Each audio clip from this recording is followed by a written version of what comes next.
Hey everyone, and welcome to this explainer.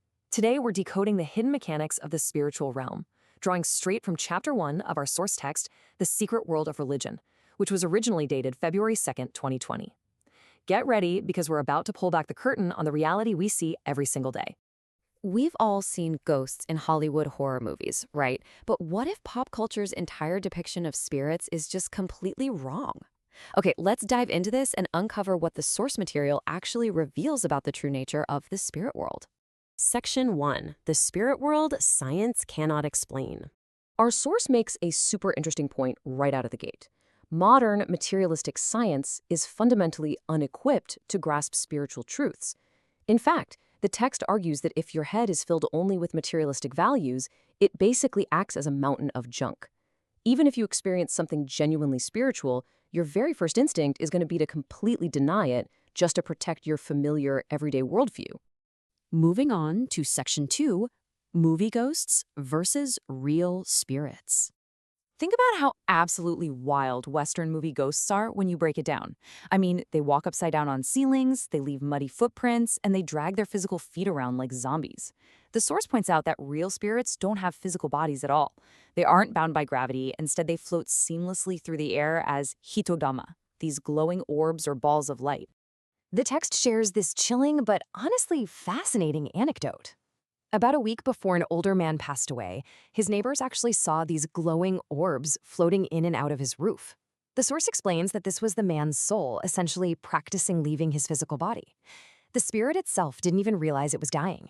It just felt this freeing sensation of flying. And get this wild sensory detail from the text, if you were to actually touch one of these glowing fireballs, it doesn't burn. People who have experienced it report that it actually feels kind of like touching cotton candy, or sometimes like the rough bark of a tree. The spiritual world operates on rules that totally defy our physical expectations. Let's look at Section 3, Tengu, Sennin, and Yogai. Now, what's really interesting about these entities is that the source doesn't just treat them as folklore monsters. Not at all. They're actual spiritual beings trapped by very human, ego-driven flaws.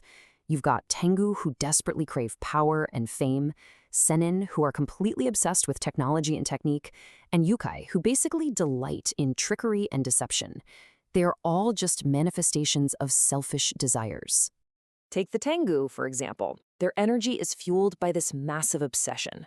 The source notes that if a Tengu spirit attaches to, say, a CEO or a politician, it can trigger an explosive, incredibly rapid rise to success. But because that success is rooted in pure ego rather than any genuine love for others, it inevitably ends in a sudden, devastating crash. Then, on the flip side, you have the Sennin. They're described as eccentric inventors who isolate themselves, just obsessively trying to replicate spiritual tech in our physical world. And the yokai, like those infamous fox spirits, they thrive on duality. They shapeshift to hide their true motives and deceive humans. All of these just represent spiritual power being used in entirely the wrong direction. Which brings us to Section 4, the danger of spiritual awakening. So the crucial point is really understanding this dangerous downward spiral of spiritual awakening. When someone's spiritual senses begin to sharpen, they quite often develop a sort of conceit, this growing desire to feel special. And that expanding ego, it acts exactly like an open window to the mind, eventually allowing evil spirits to enter and take control. The text impartially warns that these spiritual abilities act like a giant, powerful magnet. If you sharpen your senses, but you're still harboring even a little bit of anger, pride, or a thirst for fame, well, malevolent forces are going to smell it. They'll swarm right in, actively seeking a new host to latch onto. There's a quote here that literally hits the nail on the head.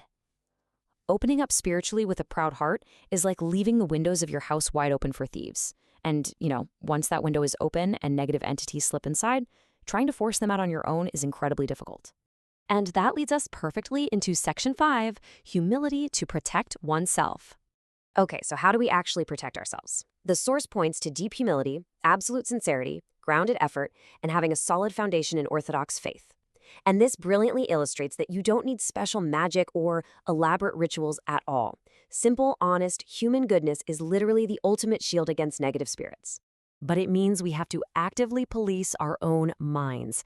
The text warns us to purge these animal tendencies from our daily lives. Don't manipulate and deceive people like a fox, and definitely don't hold on to burning, tense anger like a snake, because doing so is basically an open invitation for the very yokai and demons we just talked about. Which leaves us with one final, pretty memorable question to ponder. If the window to your soul opened today, what kind of spirits would your current ego invite in? Understanding the unseen world is really, at its core, about facing your own mind. Keep that question with you today. Thanks so much for joining this explainer, and we'll see you next time. Welcome to The Explainer. Today, we are diving into some absolutely fascinating source material. Specifically, we're looking at a text from March 28, 2020, focused on the recovery of those suffering from spiritual disturbances.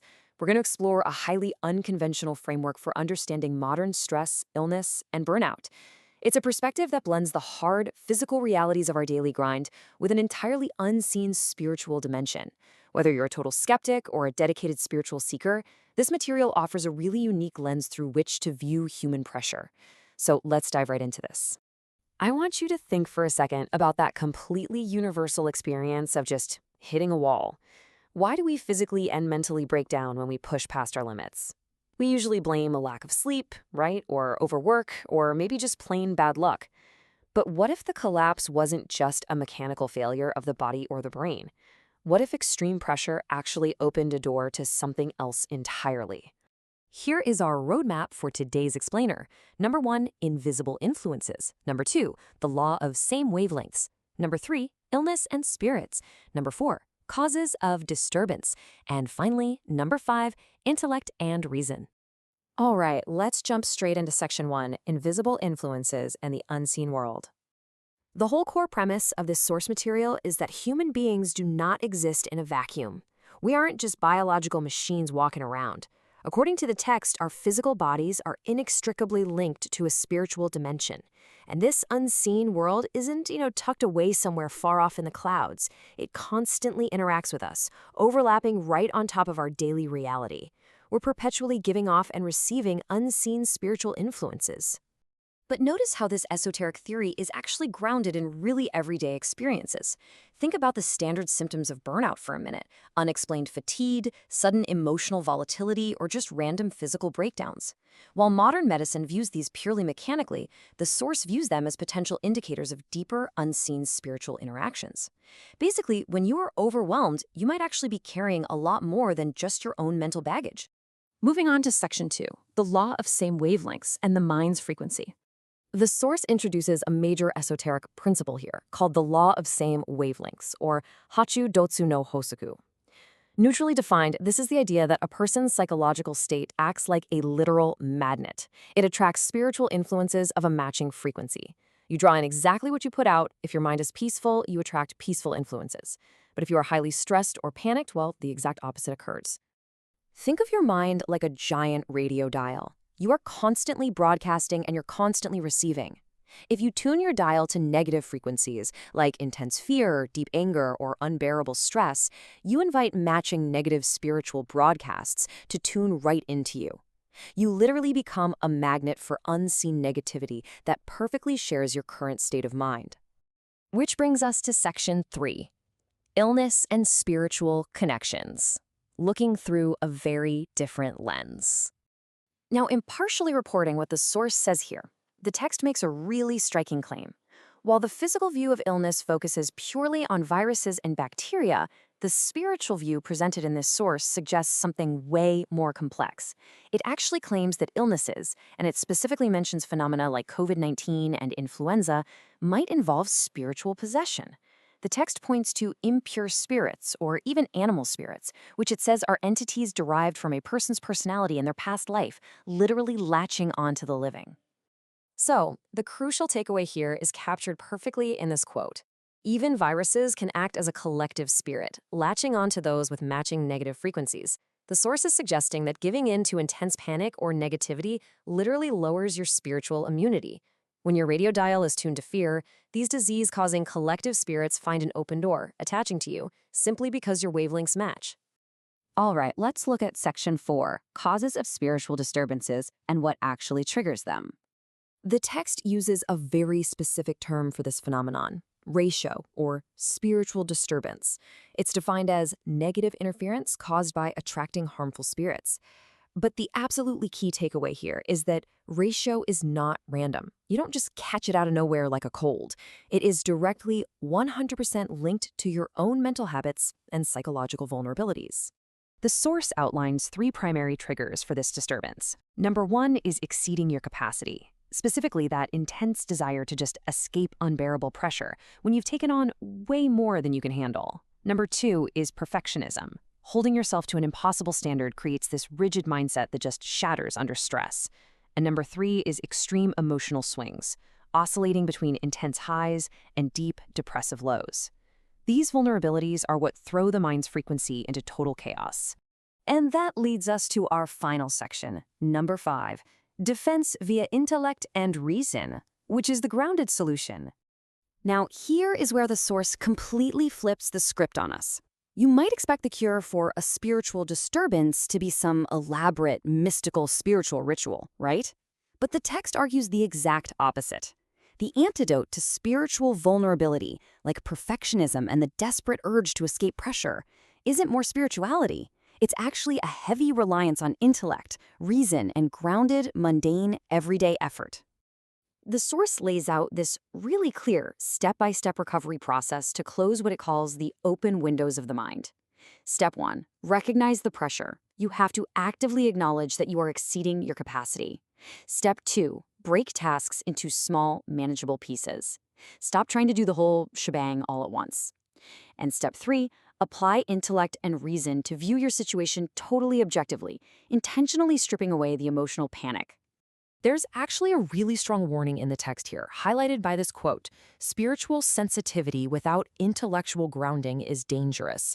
You must temper it with solid intelligence and reason." The author insists that relying purely on spiritual feelings or sensitivities without a solid foundation of hard logic will cause you to lose yourself entirely. Intellectual fortitude is your vital shield here. So, what does this actually look like? It translates into incredibly practical defenses. To protect your mind's frequency, the text demands that you maintain a regular life schedule. You have to exercise your physical body. You can't just live up in the clouds. You need to read and study constantly to build your intellect. And above all, you have to make steady, unglamorous daily efforts. Routine and rationality, according to this text, are the ultimate forms of spiritual defense. I'm going to leave you with this provocative thought to chew on. When we feel overwhelmed, it is so easy to look for a magical escape or just blame the universe for our problems. But based on this fascinating source material, could it be that true spiritual defense is simply steady daily effort and a grounded intellect? The next time you find yourself totally paralyzed by perfectionism or stress, ponder how grounding yourself in mundane reality, just taking things step by step, might actually be your absolute best protection. Thanks so much for joining us for This Explainer. Welcome to This Explainer. Okay, so let's dive right into a topic that has literally captivated human imagination for centuries. Think about it. When you hear the word exorcist, what immediately pops into your head? For most of us, it's probably screaming, dramatic battles, maybe some dark, stormy nights. But today, we're stripping away all those Hollywood special effects. We're going to look at the fascinating reality of real-world exorcism, exactly as it's outlined in our source material. We're exploring what true spiritual defense actually looks like, and I promise you it is way more profound and honestly, deeply personal than anything you've ever seen in a movie theater. So let's just start by asking the big question right out of the gate. Is Hollywood exorcism the actual truth? Like, are entities really out there making people's heads spin 360 degrees or causing them to walk upside down on the ceiling like some kind of crab? Well, according to the text we're analyzing today, the short answer is a hard no. Pop culture just mixes up zombie lore with ghost stories to create these extreme physical anomalies, mostly just to amplify your fear. And this brilliantly highlights the massive gap between fiction and reality. The Hollywood myth is so loud, it's this intense physical battle, people are throwing salt, splashing holy water everywhere. But the spiritual reality, according to our source, it's entirely an internal, disciplined practice. It's all about mental barriers. It's about your daily habits. Real spiritual defense doesn't happen in a single cinematic showdown. It happens quietly, every single day, through the cultivation of what the text calls a pure nature. To really understand this, we're looking specifically at Chapter 3 of our source text from February 2020. It's titled, "The Conditions of a Real Exorcist and the Secret Spiritual Rites." Let's discover exactly how the source material defines a real exorcist. Now, here's where it gets really interesting. The text warns us about this concept of the psychological gap. You see, negative entities, or demons, don't just launch random physical attacks on people out of nowhere. Instead, they act a lot more like opportunists, just looking for an open window. They specifically target psychological gaps in our minds. We're talking about the unhealed, unresolved, or heavily ego-driven parts of our psyche. If your mind is a fortress, these gaps are the cracks in the wall where negative energy can just quietly seep right in. So let's break down exactly what those cracks look like. The source outlines several very specific and honestly highly relatable human flaws and everyday habits that act as entry points for negative energies. We're talking about things like unhealed past emotional wounds, unhealthy romantic entanglements, an inflated desire for fame or intense pride, burning jealousy toward other people, or drowning in earthly desires like excessive alcohol consumption. Notice how ordinary these all sound? The text is basically telling us that our everyday emotional struggles are the true battleground. This builds directly to a really crucial quote from the text. It says, "Drowning in desires like alcohol cuts off communication with high-level spirits and invites evil spirits." The major takeaway here is that relying heavily on substances, or just completely giving in to our base desires, isn't just a physical health issue. The source views it as a major spiritual hazard. It acts like static on a radio, actively severing our connection to higher spiritual protection and leaving us totally vulnerable to lower negative influences. But out of all these vulnerabilities, the text highlights two areas as perhaps the absolute most dangerous: romantic and sexual missteps, along with unresolved past trauma. Why are these two so potent? Well, because they involve deep emotional attachments and massive swings in our ego and self-worth. When our hearts are broken, or when we're driven by pure lust or manipulation in our romantic lives, our emotional frequency drops drastically, and that creates a massive welcoming gap for negative forces to slip through. The source material actually uses a very striking metaphor to describe this. It warns that romantic entanglements, along with extreme ego and jealousy, act like a thorn left in your side. Or even more vividly, like a fishing hook caught right in your cheek.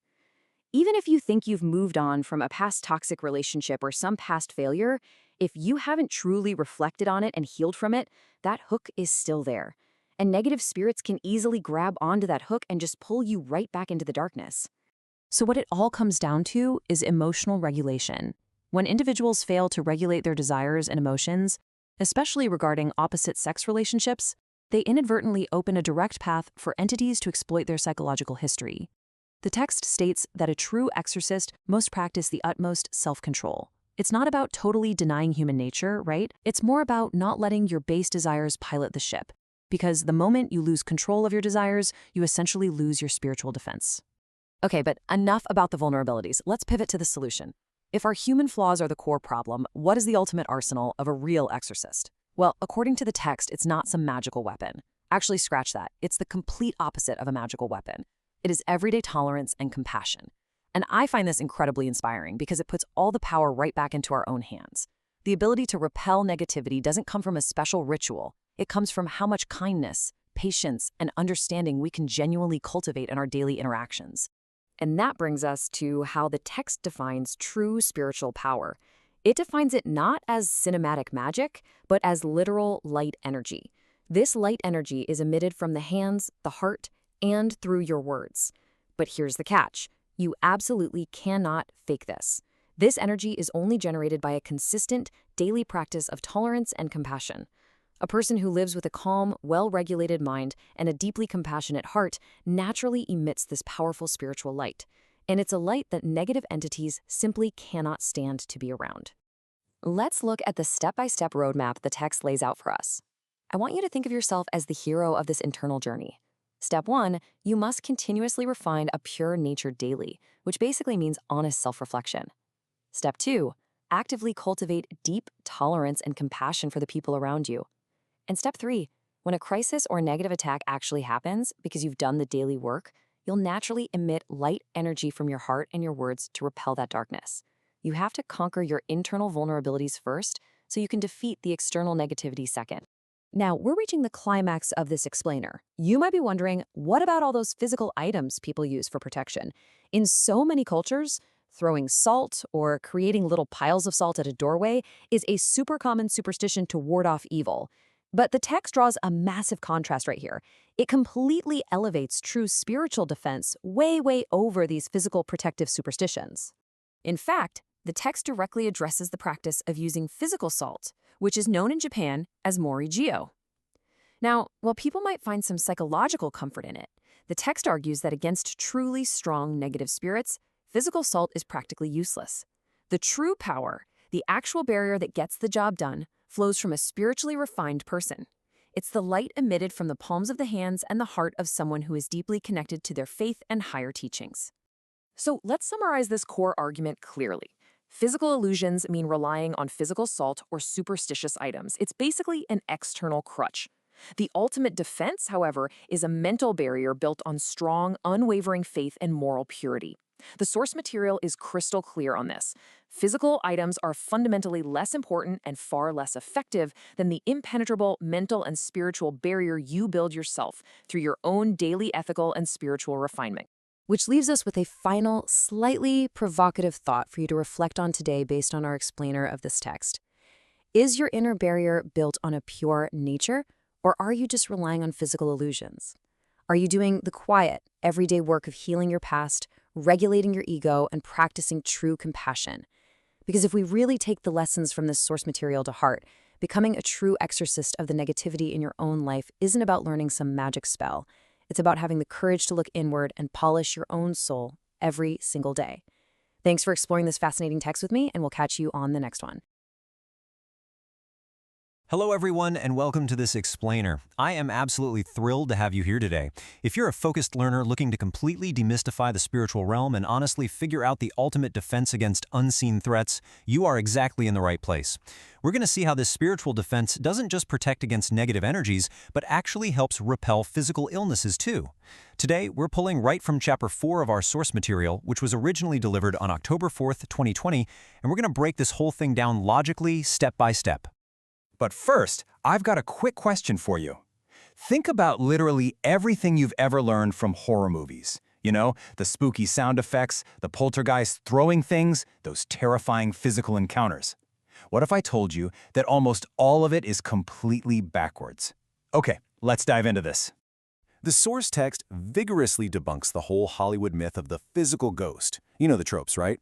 A ghost leaving wet footprints on the ceiling, walking upside down like some kind of spider, or violently throwing a chair across the room. Well, according to our material, this is a total misunderstanding, basically driven by our modern, materialistic worldview. In reality, spirits are formless energy. They most commonly show up as glowing orbs or little balls of light, completely lacking physical limbs. And because they don't have a physical body, the conditions required for a spirit to actually move a material object in our world are incredibly rare. Honestly, maybe 1 in 100 could even manage to knock over a book.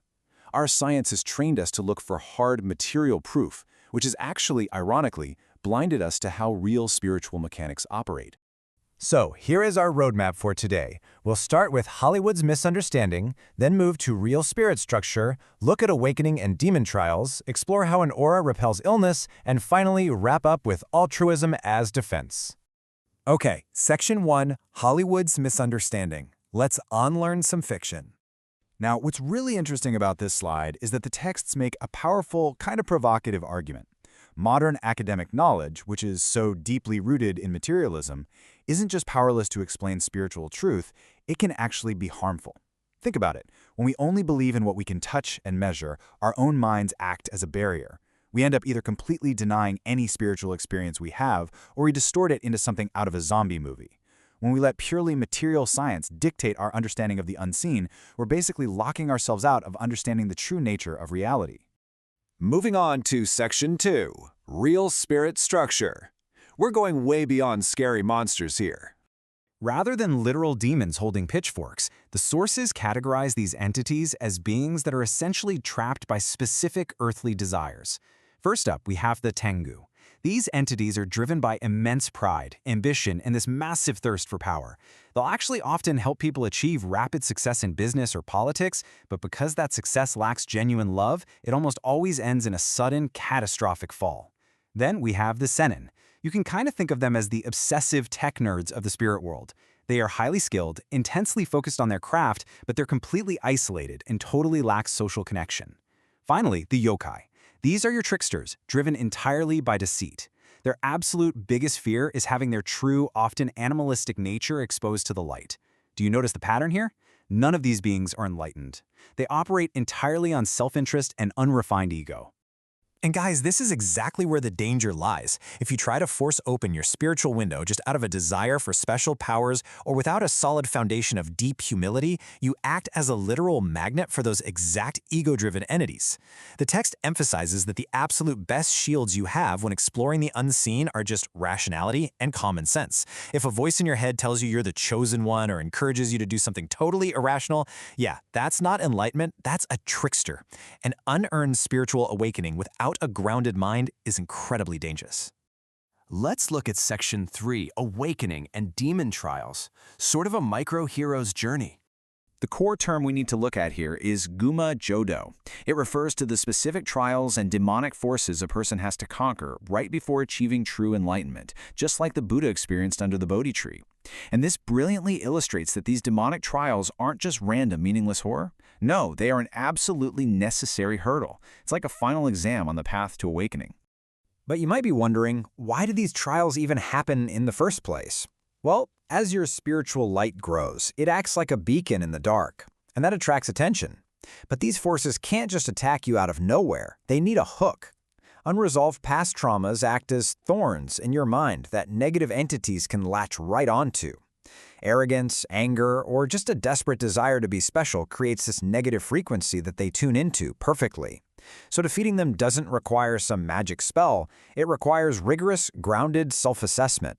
You have to reflect deeply on your past, pull out those psychological thorns, and actively eliminate base animalistic traits like deceit and intense anger. Section 4. Aura-repelling illness. Let's talk about real spiritual defense.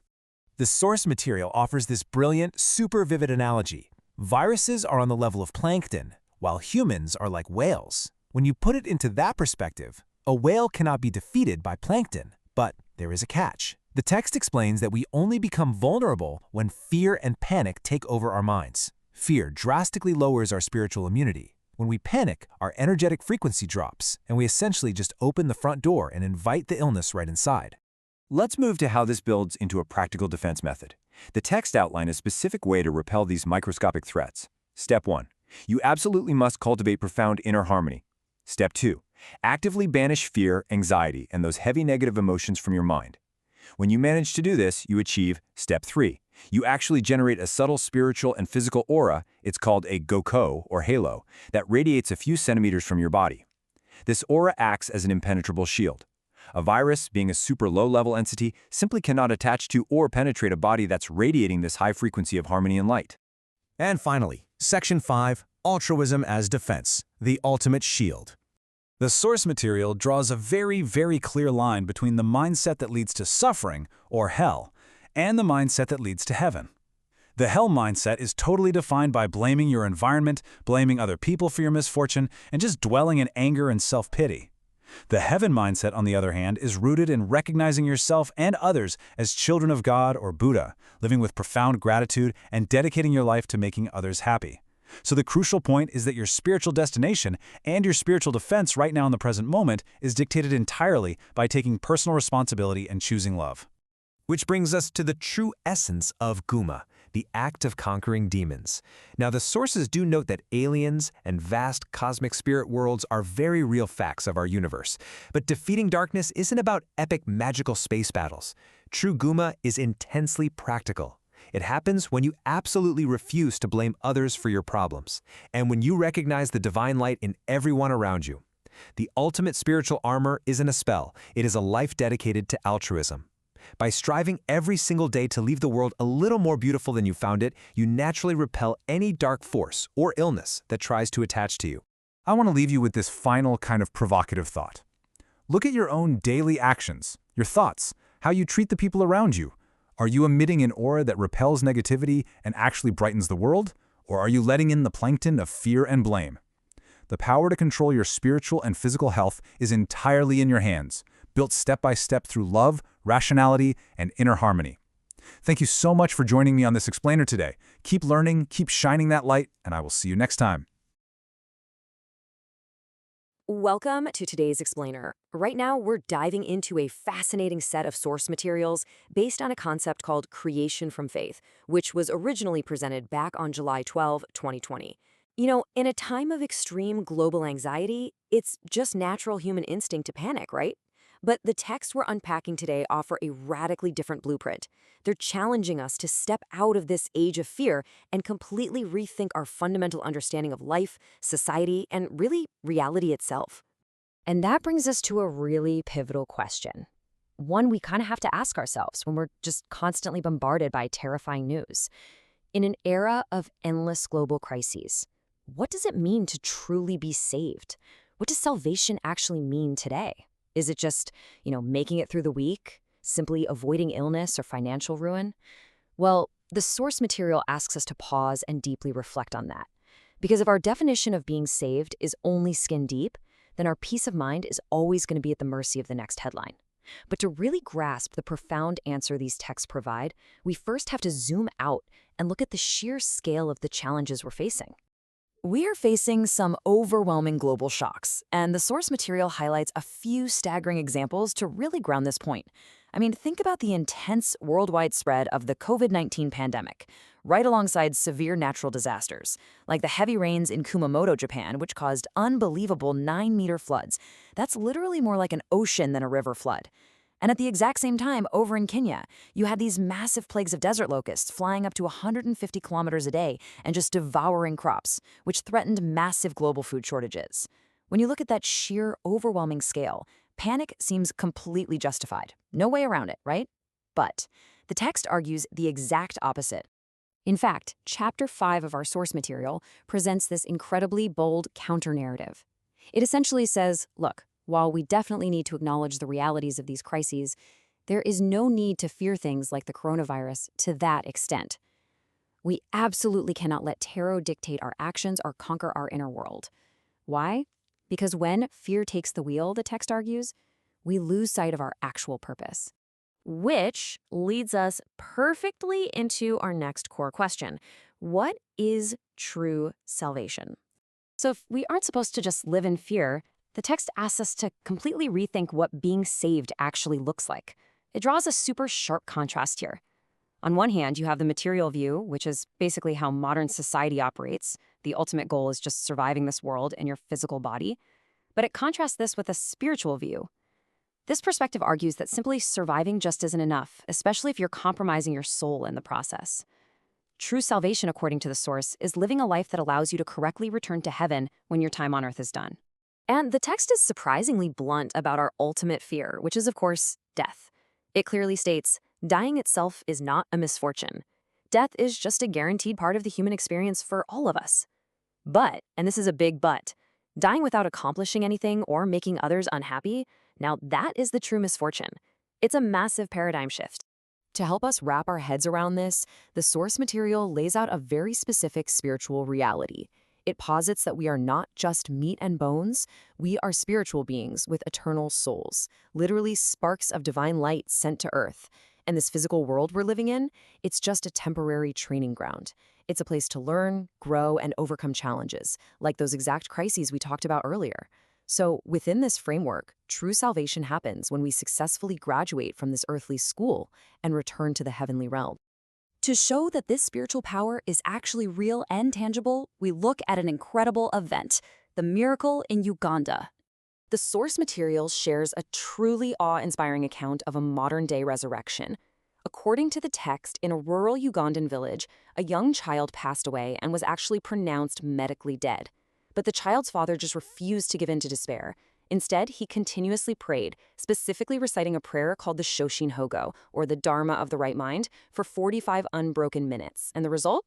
The source states the child's heart miraculously restarted. They came back to life and eventually went right back to school. For the author, this isn't just a story. It's empirical evidence for their whole framework. It shows that pure faith possesses absolute, world-altering power. When humanity taps into that genuine, concentrated spiritual connection, a direct line to the divine essentially, the text suggests that the impossible suddenly becomes entirely possible. So, how do we scale that up? Let's talk about prosperity rooted in faith. How do we take this profound individual power and apply it to our crumbling global society? Well, the hierarchy of a thriving society laid out here is very clear. It starts with correct faith as the unbreakable foundation, then builds up to political prosperity, economic growth, and finally, cultural advancement. In our modern world, we're totally obsessed with the middle layers, right? Politics and economics. We think, if we just fix the economy, everything else will fall into place. But the text argues that is fundamentally backward. Without correct faith at the very bottom, political systems go corrupt, economic growth turns greedy, and culture decays.